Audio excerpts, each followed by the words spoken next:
So welcome all again, and I look forward to your lecture, Eleonora. You can start sharing the screen, please, and it should kill my screen anyway.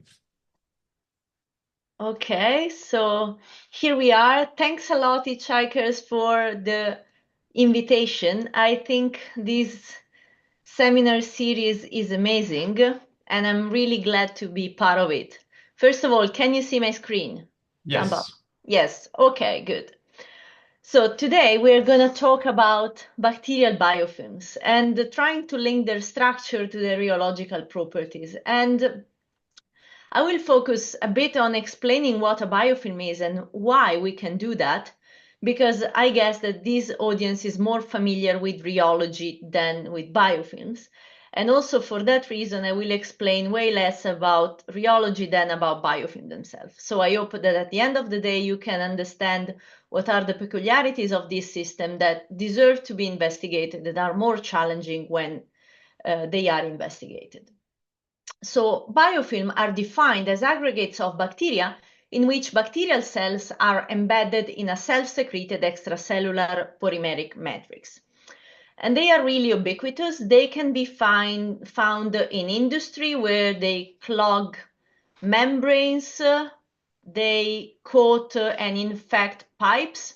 Even in space industry, they are really detrimental. They are even more famous in medicine, where they cause chronic infection, antibiotic resistance, and very important, they clog medical devices, for example, catheters.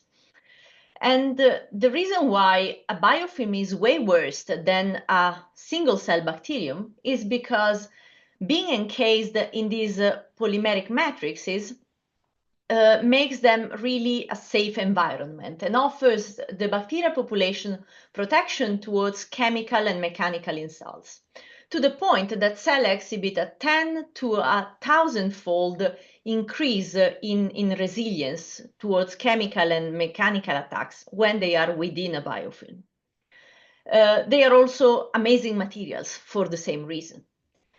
And understanding the mechanical behavior is important towards understanding why biofilm clog medical devices, why they are so resistant to flow and mechanical stress in general, and even why they are so tolerant to antibiotics. So rheology can help us explain why they persist, they adapt, and they thrive in very diverse environment, going from natural environment to our body to industry. And also, I mean, for all the rheology and soft matter lovers, rheology is where soft matter physics meets microbiology. I think it's a very close point of meeting. And why that? Well, because if we now go back to our definition and look at it from the perspective of soft matter physics, you will see that if you say that bacteria are very similar to colloids because they are rigid, hardly deformed by stress, and the polymeric matrix is basically a cross-linked polymer gel, basically is really, really easy to make this analogy. The main difference here is that they are intrinsically out of equilibrium system because bacteria keep growing, keep adapting, produce the matrix, destroy the matrix over time. So when in 2018 I started my group at ETH Zurich, this is my group and they are the people who really did the job. I got interested in understanding the physicochemical mechanism controlling biofilm assembly, structure, and rheology. And the way I decided to start, and now we do also some mesoscale experiments, was using microfluidics coupled with the visualization technique that has the big advantage of growing biofilm in a controlled environment, which is super important to ensure reproducibility between experiment, even with biology, but also allows to characterize samples going from the millimeter scale to the micrometer scale. And we can understand at these different scales all these processes. And then one day use them to control and engineer biofilm as materials. So far, I've been talking about biofilm as they were something very, very generic. But they can have a very specific morphology, and the physics involved in their formation in every morphology is slightly different.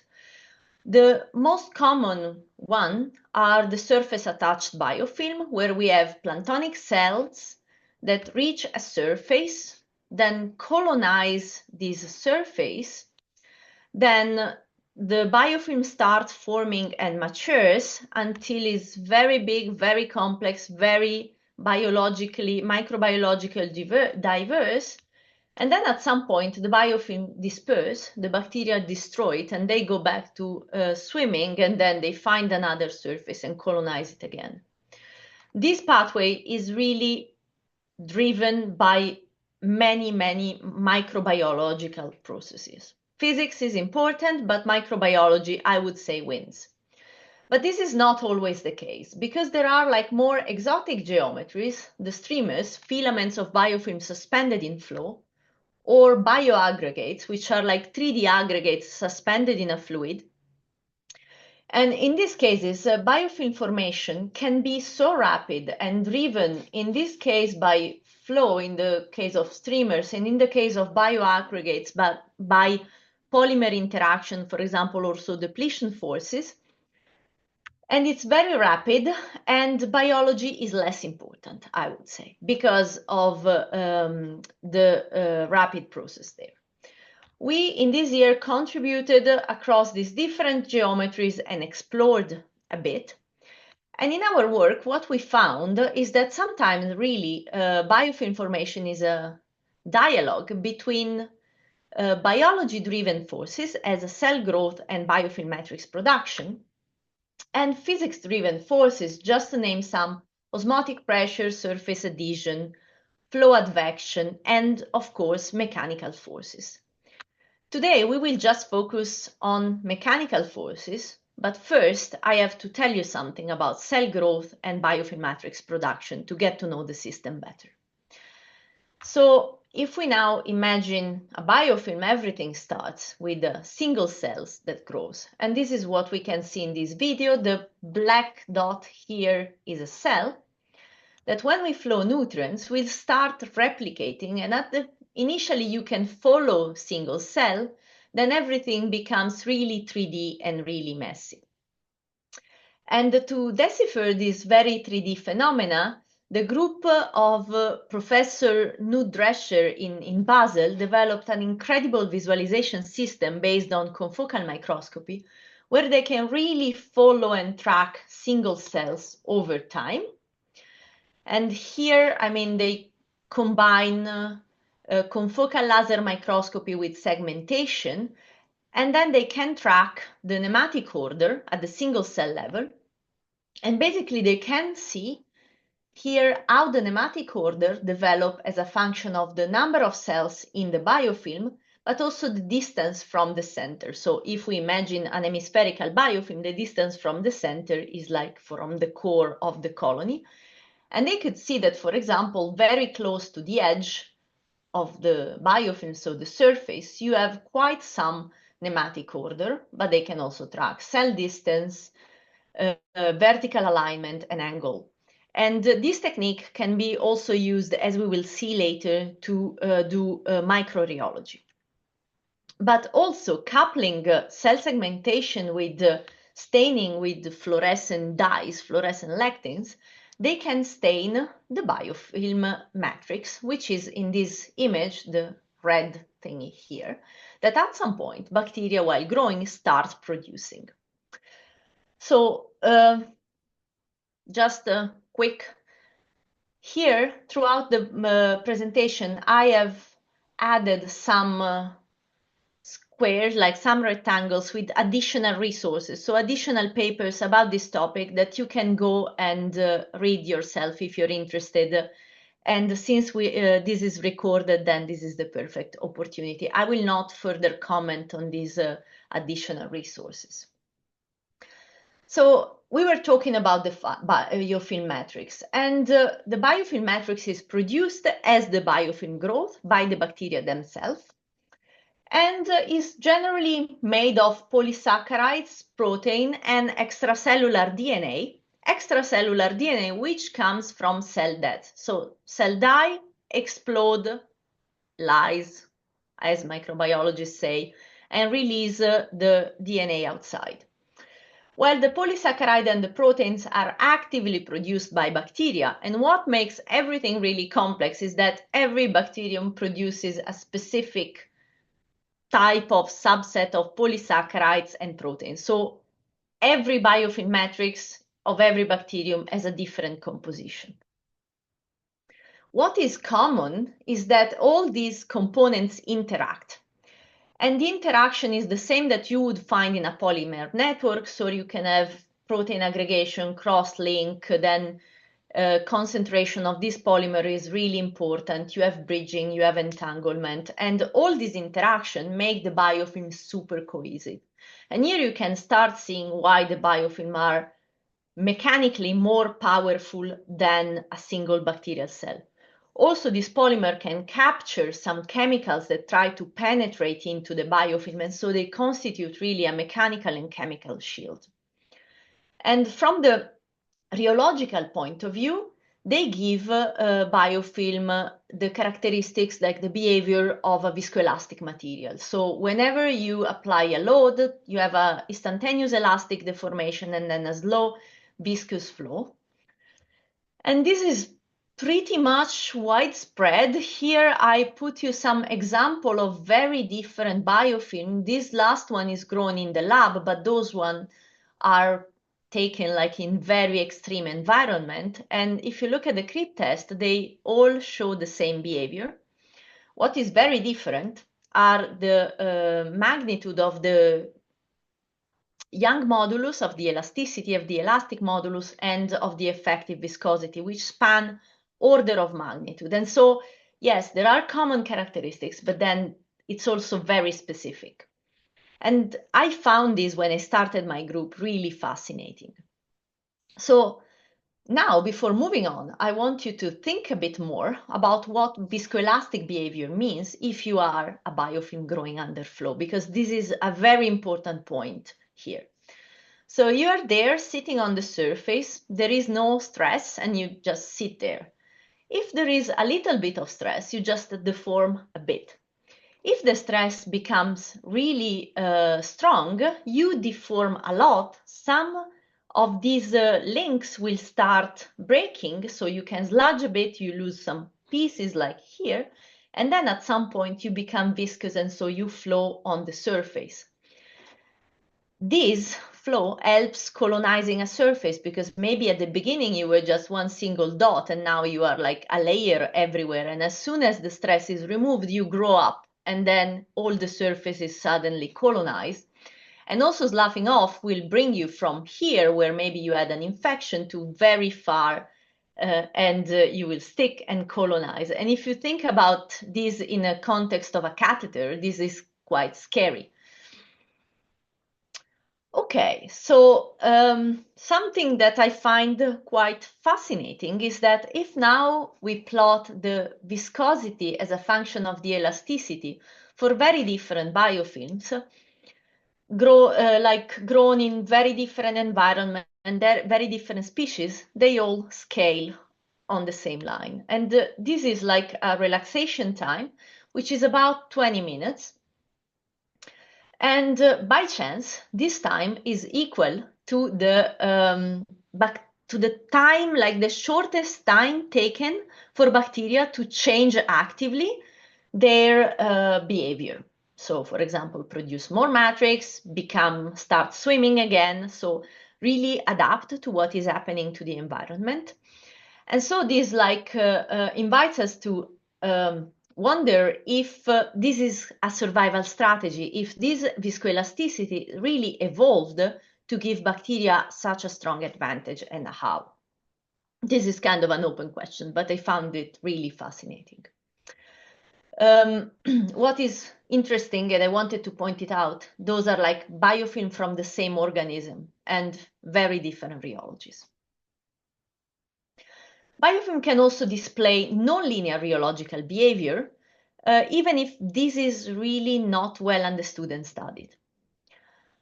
Okay, now, how do we study biofilm rheology? Those systems can be really heterogeneous. And so we can look at the rheology at the scale of the cell using microrheology. Then there are like meso alternatives that are like on the order of hundreds of microns. These are typically done in microfluidics and use, for example, flow to deform the biofilm and track the deformation. This is something also we do, and we will see that later in the talk. But you can also use rheometry.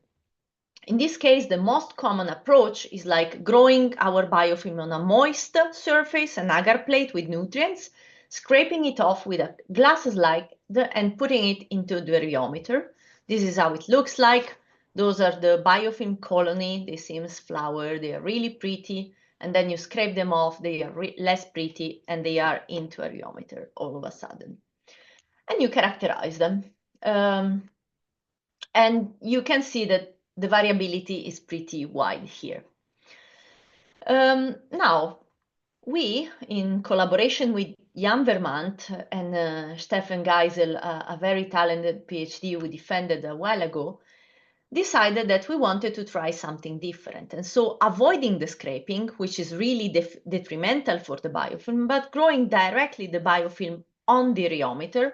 And Stefan built a cell made with PDMS and imposing a flow, and then measured the rheology. And we can see that the biofilm is a bit stiffer. Initially, we thought that this was due to the fact that we were not scraping it off. But then Stefan was not convinced and developed another cell with two porous plates. And in this case, it could apply a flow, but also just use the lower plate and induce some moisture, give nutrients as they were growing on the agar surface, let's say the scraped equivalent without scraping, because the test could be performed here directly. And this is what we got. And this was a kind of a nice surprise, because basically if we grow them in situ without flow, but in the same condition of the scraping, we fall on top of the scraped data. While if we have a flow, we are very close to the flow data. And this means that environmental conditions determine biofilm rheology. And this is very important, because then this can explain some of the variability that we see within the same organism, but across different types of measurements. But this is also a challenge, of course, because then you need to find the right environment to ask a certain question. So, okay, now before moving on, I want to really show you how biofilm can be considered as polymer colloidal mixture. And here we can consider the cell as the dispersed phase and the biofilm matrix as the continuum phase. And we take like Pantoia, a quite exotic bacterium that grows in the soil. And in this case, we reduce the capability of the bacterium to produce matrix. And we have like very packed and dense colonies made with a lot of cell. Very small colony. Then we take the wild type that produces a lot of matrix, and you can immediately see that as soon as the biofilms start growing, cells are very not densely packed and very, very, okay, here you can see it, for example, not close to each other. And also the colonies starting from the same number of cells are way bigger. And this is because when we increase, as we can see here, the amount of exopolysaccharide in the wild type, we start decreasing the phi, so the volume fraction, the packing fraction of the colony. And this has an impact, of course, on the biofilm rheology, where in the more packed system, we have an increased biofilm elasticity and a strain overshoot in here, the viscosity, while and this suggests that we have more a glass-like system or a very dense gel, Well, in the wild type, where we have a lot of matrix, we have a proportionally larger viscosity, so it's a more viscous solid, and then strengthening behavior. And this is like behaving very similarly to a colloidal gel.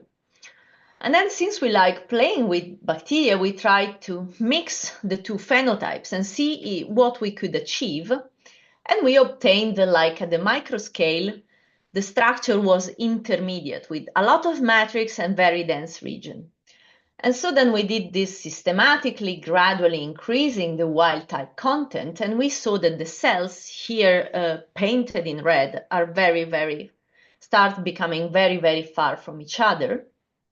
And this is reflected in the packing fraction that can be varied quite widely across this mixture.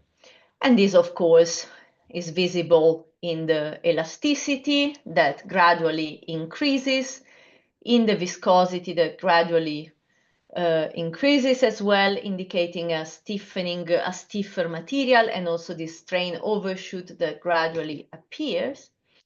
But also, if we now look at how these two like quantities grow as a function of the packing fraction, we can see that we have different slopes depending on the regime of packing fraction.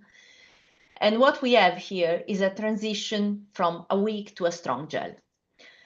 And so this is a nice work that, in my opinion, exemplifies how this biofilm, how the colloidal / gel analogy can be pushed quite far if you know how to manipulate this system. Another way to manipulate system rheology is, like, I would say, more trivial, and is to change the biofilm matrix composition that governs the rheology both in the linear regime. Here we have an example where we take like a wild type of this Bacillus subtilis and then delete proteins like TAS-A and BSL-A or EPSO, a polysaccharide, from the matrix, and we see that the microstructure of the biofilm is really different. And also the rheology, if we focus, for example, on these bars, here is quite different. And then when you delete a component, you can get something that is weaker or stiffer. And this is not always so easy to predict because in one case you can have something more densely packed, but with the polymer network, which is looser, or more densely packed, but also very connected and so stiffer. And this also, unfortunately, depends again on the environmental conditions. So very difficult to predict. Also, the nonlinear rheology in a different organism, Vibrio cholera, was shown to depend on the matrix composition as expected. And in this case, in these LB plots, you can see that, for example, in the RG, which is the wild type, you have like a pronounced hardening behavior, while in these two cases is not there so much. Also here, very difficult to predict, but important to understand. We will have some additional examples in the talk of the role of the biofilm matrix. So now we move away from the biology and to the fourth part, and we start with confinement with just one example that I really like. So when a biofilm is growing in a gel, we have the expansion of the biofilm and the compression of the gel, and these two forces are competing. And already at the single cell level, the growth of the single bacteria, if the hydrogel is too stiff, is decreased as the gel stiffness is increased.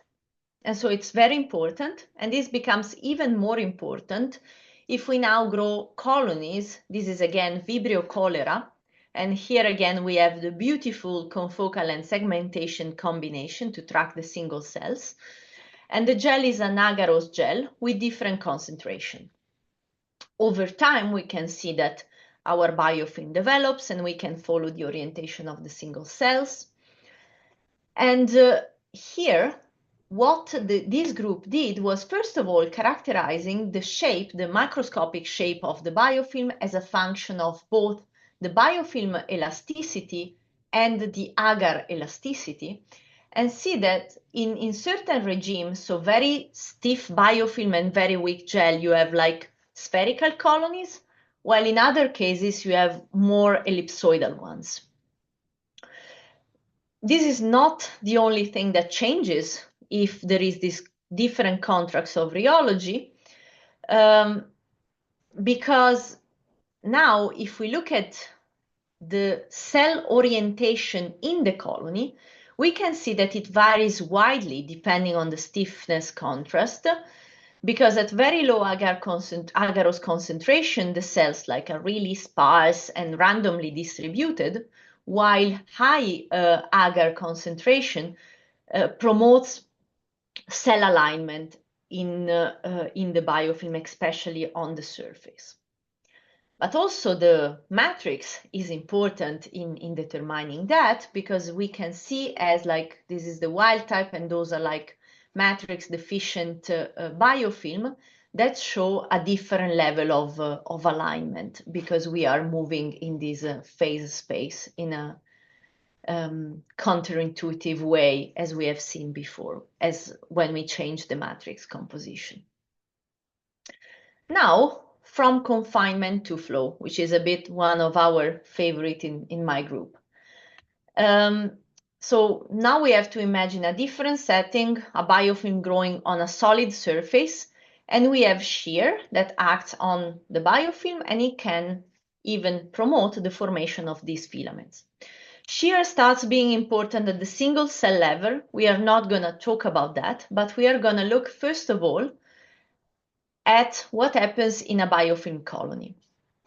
And this is a work I really like by, again, the group of Knud Drescher in Basel. And here they track, again, at the single cell level, the colony growing under flow.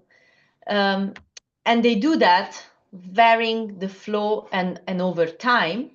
And they can see that very similarly to what happened in agar, the flow can really change the shape of the biofilm. And in this case, by producing some kind of droplets that elongate in the direction of the flow, but also can vary the level of alignment.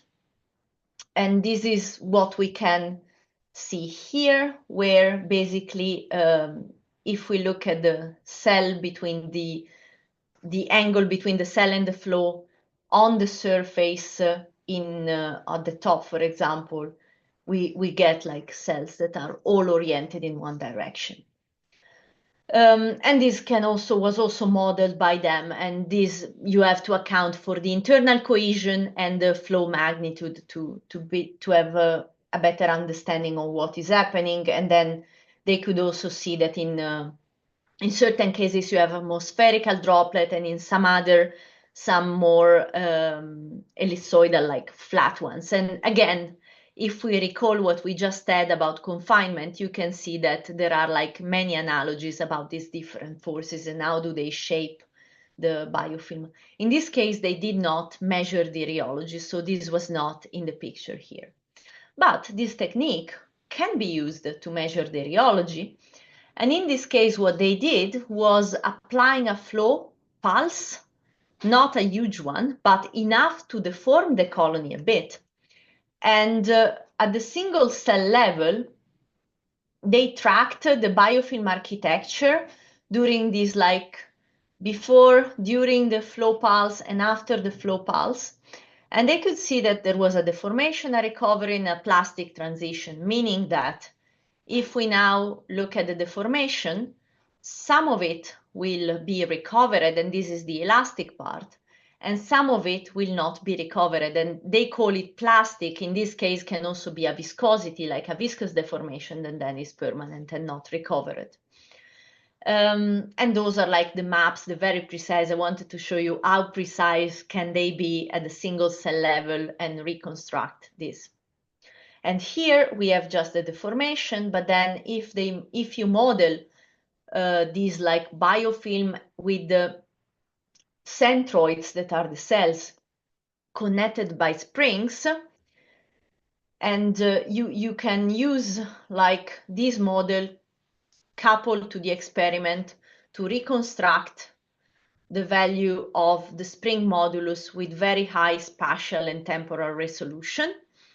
This is, for example, the spring modulus. This is the height of the colonies, and this is the radius of the colonies. And we can see that we have like stiffer spring inside the biofilm and weaker spring on the surface. And this can be correlated with matrix composition. And in this case, we have VPS, which is a long chain polysaccharide that Vibrio cholera produces. And where we have a lot of VPS, we have like a stiffer biofilm. They tried to correlate this with other proteins, for example, and you can see that the level of correlation is very weak. And then they concluded that this VPS was the main responsible for this matrix, for this stiffening of the matrix.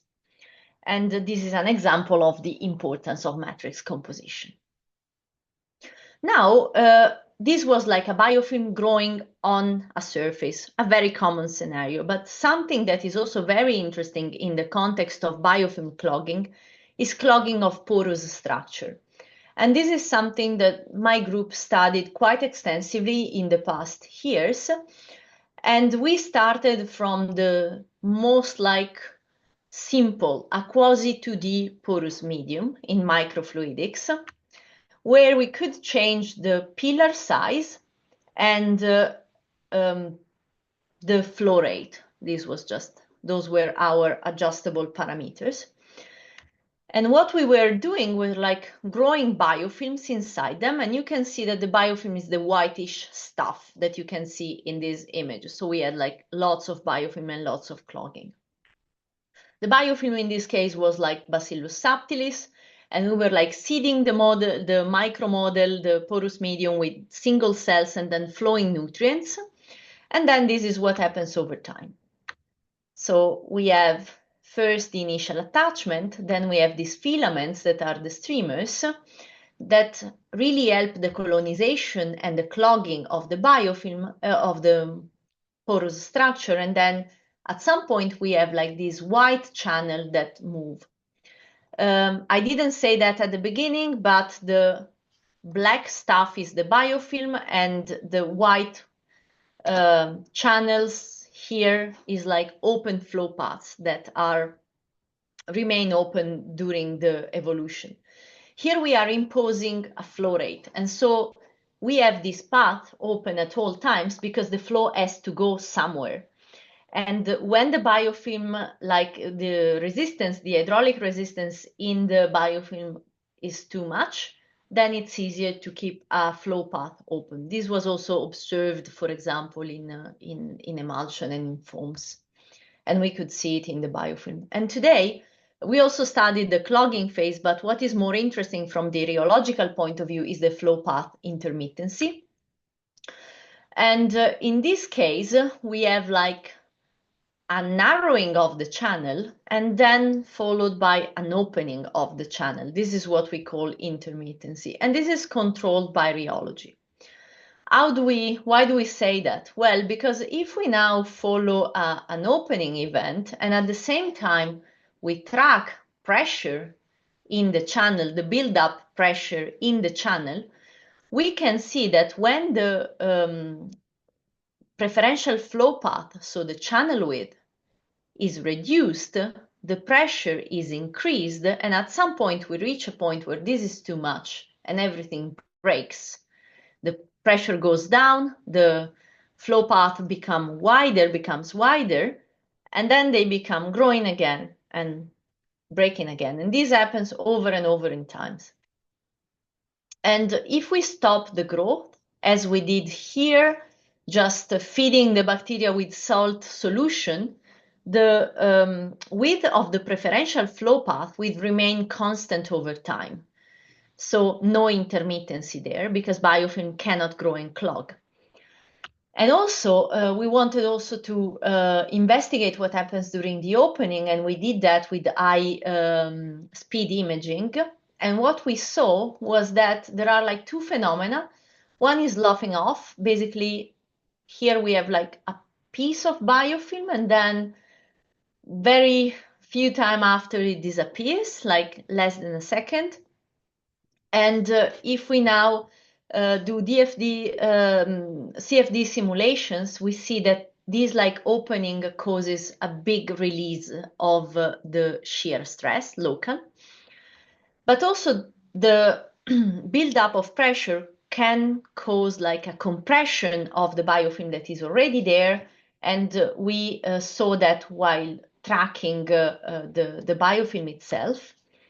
And what is nice is that the region where we have higher compression are the region where the normal stress, the stress normal to the surface is higher for, and this depends on the actual shape of the channel. And so basically the biofilm sloughs off or compresses to accommodate this pressure buildup and open the channels.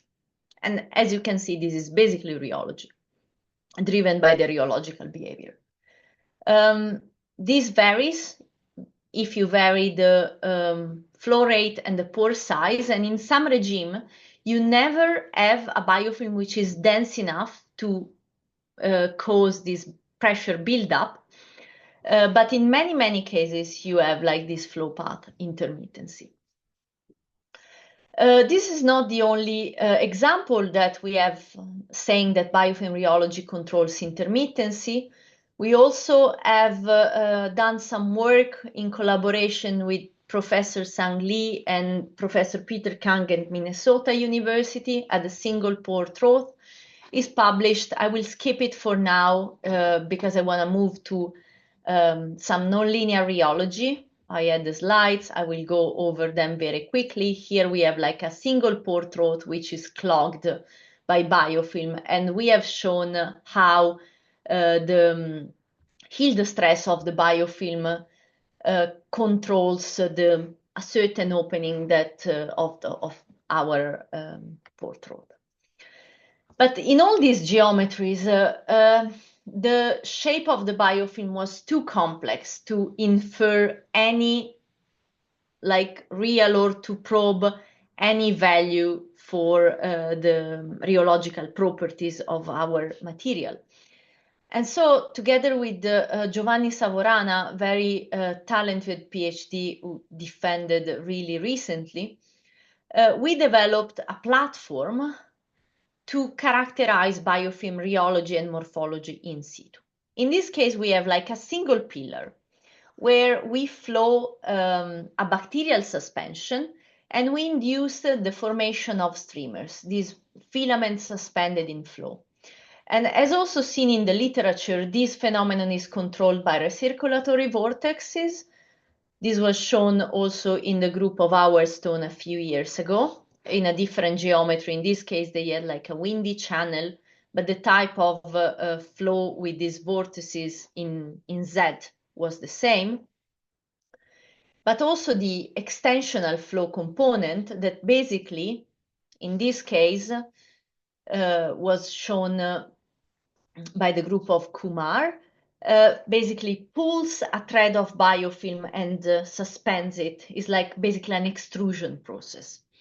And so the combination of these two allow us to form these beautiful filaments suspended in the flow. Here we use like a dye that tracks the extracellular DNA in the matrix and is the red thingy that you can see in the movie. And as you can see, the analogy between my sketch and the movie and the video is quite impressive. Then now we have optical access and we can use dyes, as I just shown, to know the composition of the biofilm. But also we can use CFD, so computational fluid dynamics simulation and particle tracking, to know the full 3D hydrodynamic around the streamers. And this is an example, no fitting parameters here, of velocity fields measured at different distances from the pillar, like going across the streamers here. And those are like the zero velocity, no slip condition on the streamers. No fitting parameters, meaning that really with CFD we are able to reconstruct the 2D, but also the 3D, if we look at this comparison between particle tracking and CFD, velocity field all over like our structure. And this is very important because if we now think about the forces that are acting on these filaments, And now we have we consider this little cylinder with radius r. On it, it will act an axial stress, which is basically given by the force divided by the area. And the force is the integral between the position like x where this cylinder is located to the end of the streamer L. And in this force is an hydrodynamic force where we have a pressure contribution and then a shear stress, basically the friction of the water on our streamer. And it depends strongly on the geometry of the streamer. So longer the streamer, bigger the force. And this axial stress is continuously present while the streamer developed. But then, we have a stress, we can have full optical access, and we decided to turn this into a rheometer and perform a creep test. And this is what we do. So we grow the streamer under flow. Then at some point, we increase the flow velocity and so the axial stress, and we measure an instantaneous elastic deformation and then a slow viscous flow, and then we remove the flow, and then the elastic deformation is recovered.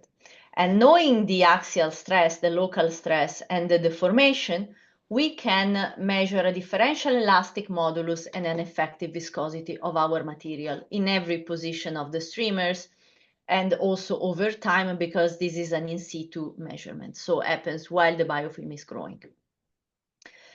And this is an extremely powerful platform that we like a lot, and we used it to study the matrix composition and the ambient flow condition. I will start quickly by the matrix composition, and in this case we used a model organism, the Aeruginosa pathogen, where we have PEL and DNA as main component, and we were able to tune the PEL production going from 0 here to a lot of PEL. And those are the picture of the streamers that developed. We could benchmark the fact that in one case we had no PEL and in another case we had a lot. And then we could see that both the elastic modulus and the viscosity were increasing. So we had a stiffer biofilm when the polymer was there, when this polysaccharide, was there. And so basically PEL binds to eDNA because they have opposite charge, and it makes our matrix stiffer. If we now take the common scaling, our data scale nice on this curve. And so it was nice to see that we could help the commonality and perpetuate it. eDNA, which is the backbone of our streamer, as you can see in this red thread in the images, is important not for the rheology in this case, but for the streamer formation. Because if we stop eDNA from aggregating using enzyme treatment, DNAs, we completely stop the streamer formation, and we can keep a porous medium clean, for example, for 24 hours. While if we promote the eDNA release using an antibiotics, I know that this can be quite tricky to think of, then we have bigger streamers. And so this would be one case where antibiotic treatment promotes biofilm formation. But eDNA can do something even more amazing. And I will take last 5 minutes to go over this, because we discovered that while investigating the role of ambient flow condition, and in this case, we varied the flow condition, the flow rate across one order of magnitude, but we kept the constant, the bacterial flux, so the flux of biomass, let's say. And this was very important to just study the difference of the assembly under flow and not just something like accumulation of material because there is more flowing by. And we used the same system where we could tune PEL production. Basically, we saw, and I will just go quickly over these, that biofilm streamer formed a different flow rate, have a different shape and very different lengths. But this is what is more interesting in this setting. We then looked at the differential elastic modulus and the viscosity and plotted it as a function of the axial stress during growth. And we saw that higher axial stress was associated with a higher elasticity and viscosity. So basically, we have harder material formed at higher axial stress. And this was true across all mutants, so it's not dependent on the matrix composition, and across all flows. And this is a very cool mechanism of long-term adaptation to the local flow condition. And I call this long-term because all these samples were grown at different flow rate and then tested. And so this is really a measure of adaptation to what you grow, what condition you grow at. We, of course, looked at the matrix composition because the literature would have suggested that we should have seen a big difference here, and we spent months and found none. And so we could conclude that flow has no impact on streamer matrix composition. And so we asked ourselves, can we call this adaptation stress hardening? This is not the right test, as you probably know better than I do, because this test is conducted at one flow rate. So we grow them here, we test them, and we put our 1 point on the graph.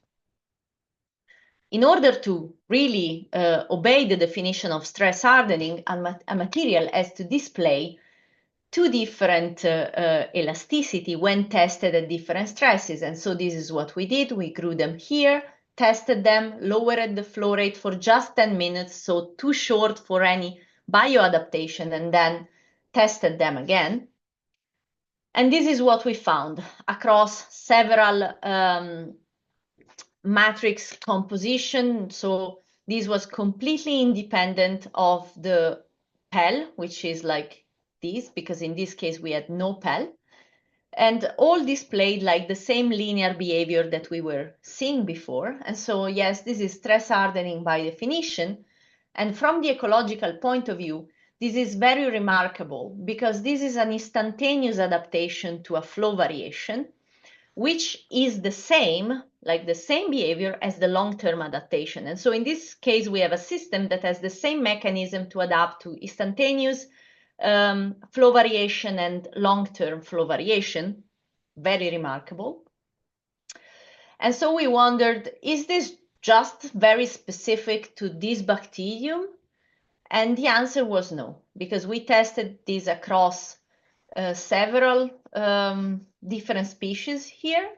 Very different among them is like comparing a chihuahua to a horse in some cases here. And they all behaved the same. So these mechanisms seem to be very ubiquitous. And what was ubiquitous is that in all the cases here, our streamer had a DNA backbone. And so what we did in collaboration with Tommaso Redaelli, a theoretician here in the group, but also Cipelletti, Professor Cipelletti and Truzzolillo at Montpellier, was trying to understand what is the driver here. And so we looked at the scaling of this differential elastic modulus with the axial stress, and we saw that it had like an exponent of 1, so it's a linear scaling. And then we thought about similar systems. And in this case, we are looking at actin network, where the exponent is 1.5, and very similar behavior can be found in a number of biopolymer, including DNA. And so then we modeled our streamer as a DNA network using a worm-like chain framework, some parameter estimated by from our experiment. And this is the model we found. So we are still quite off from in terms of order of magnitudes. But what is remarkable is that we are completely okay with the scaling exponent. And the scaling exponent in this framework is important to tell us what is the mechanism.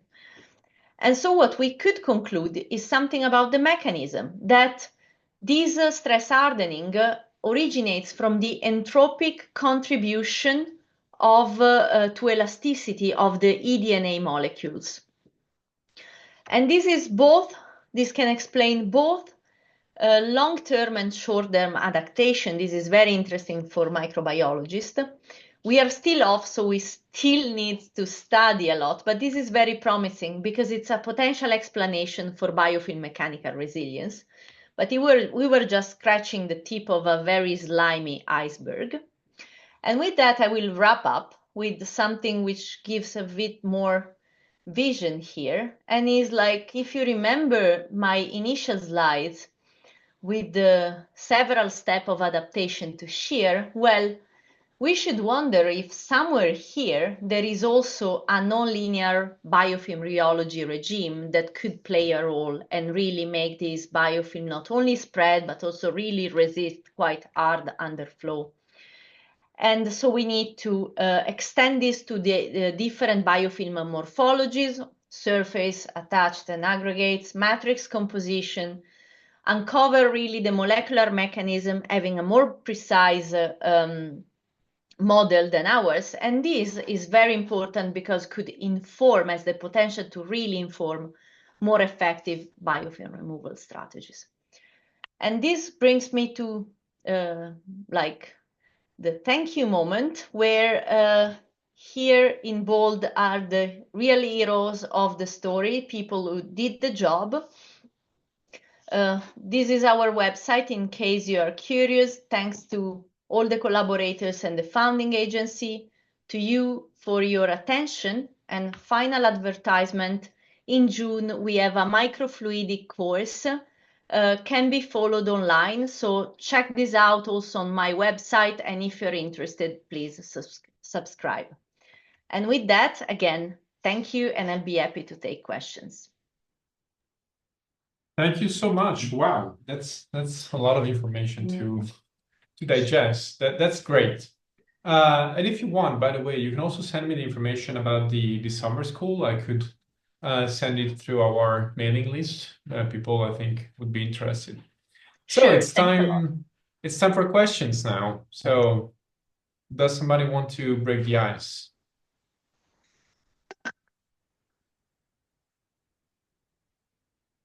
Okay, well, I guess I'll break the ice. It's nice because I had a couple of questions during the talk, but you managed to answer them like one or two slides after I started having questions.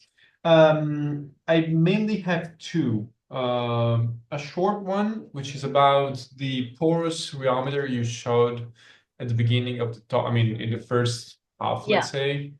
I wanted to know a bit more technical details about that because that seemed very interesting. Sure. So if you're interested, I will do a bit of advertisement there.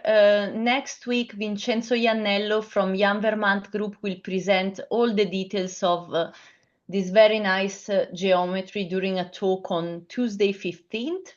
Nice. Basically, what in a nutshell, what we did, what Stefan did, was like gluing this porous filter plate, the commercial one, to a 3D printed rheometer head. And then in this 3D printed rheometer head, the 3D printer version, sorry, was from Vincenzo.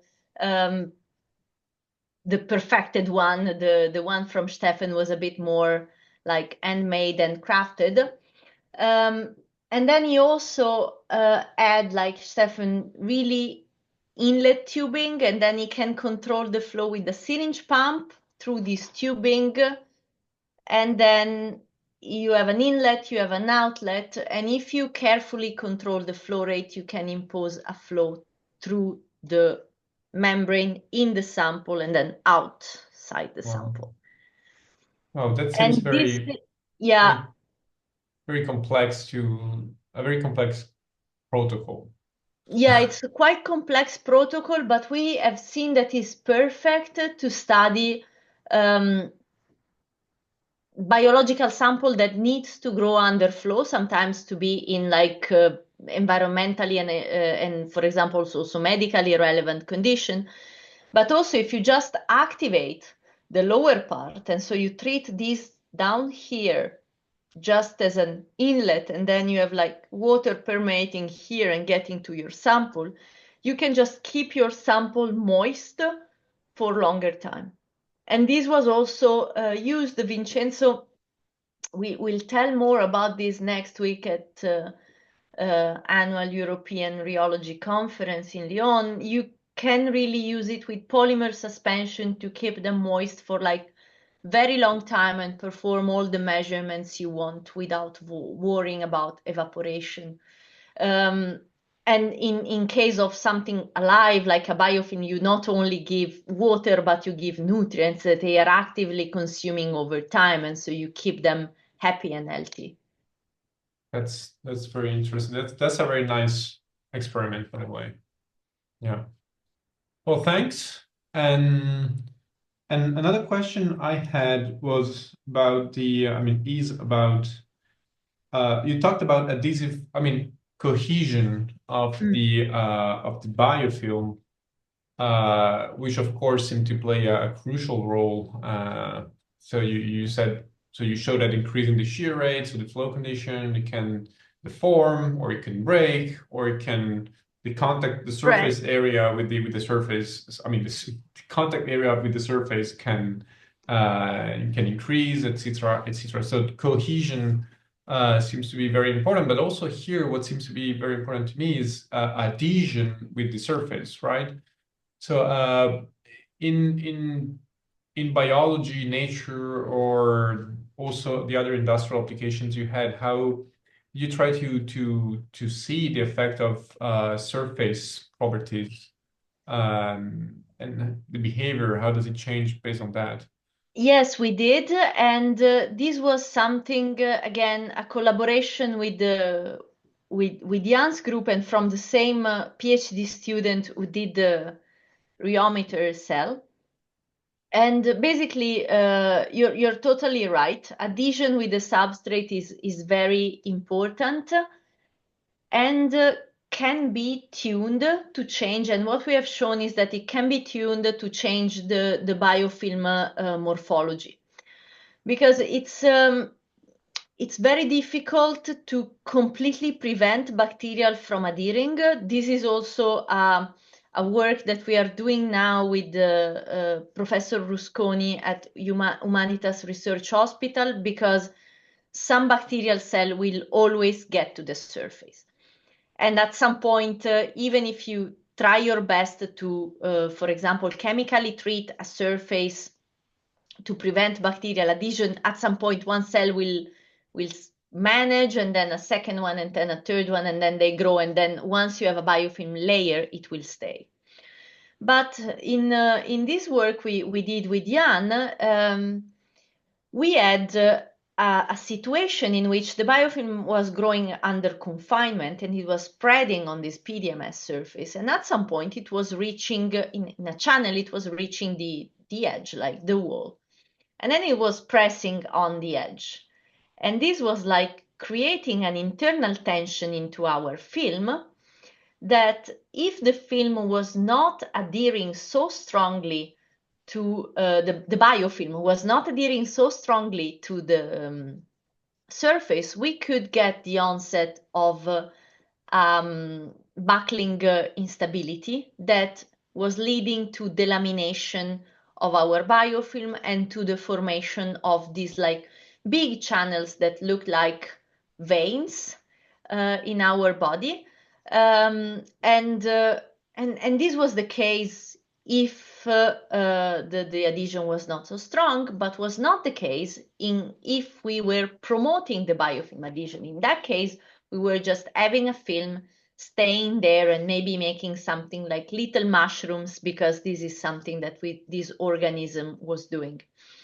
And so, while you cannot completely prevent the attachment of bacteria, this other type of strategy where you can promote, for example, mechanical instability leading to biofilm detachment can be good strategies to then get rid of the biofilm once it starts buckling. Of course, what is challenging to think is that at that point, you have developed a big biomass that even if it detaches, it will go somewhere and clog something downstream or infect something downstream. And so it's very difficult and very application dependent, I would say here, Yeah. to see what is better to do. Yeah, because while you were talking, you said indeed that sometimes it's better to. I mean, I don't know if you said it this way, but it may be interesting to promote adhesion, to prevent Yeah, detachment, and as you said, to prevent infection in other places if it's yeah, something that. exactly. Because yeah, for example, this can be a very bad problem if for sepsis, that Yeah, if you have infection here and then it spreads everywhere, then it's worse. sure. Well, thank you. So, do we have any other question in the audience?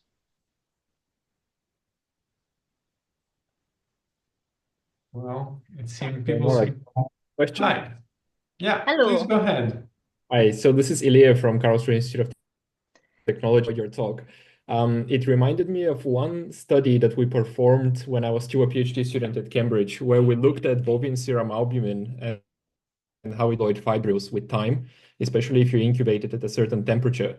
But then we only observed the formation of a biofilm when we this BSA in Yeah. plastic and not only in glass.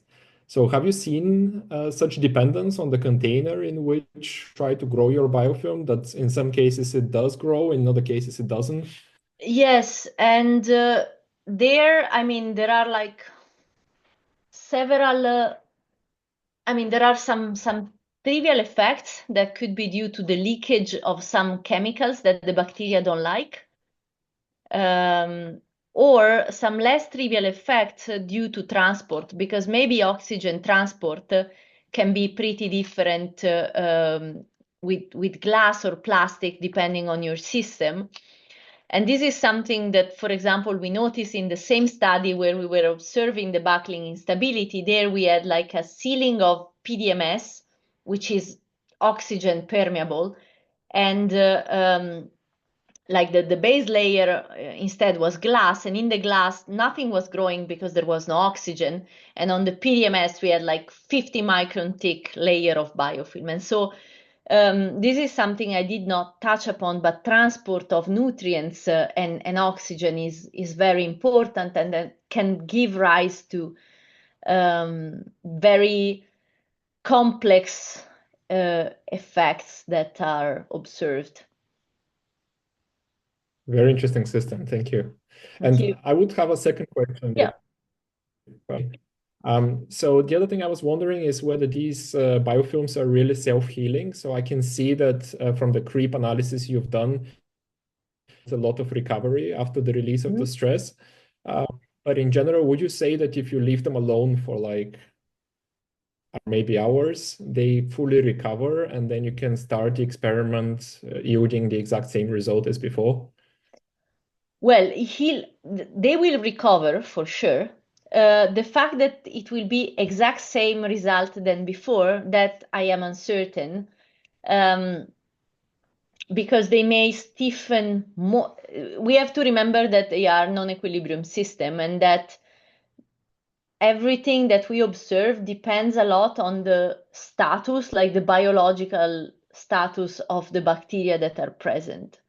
And so if we take them, so what I can tell you is that if you do everything properly, you are really reproducible, and then grow the biofilm for so many hours, normally after at that point, and you test many different biofilms, you may get results that are close enough to be considered reproducible. But then if you change the timing, if you change the amount of nutrients, if you leave it growing longer or like shorter for a longer time or shorter time, then you may get properties that are quite different.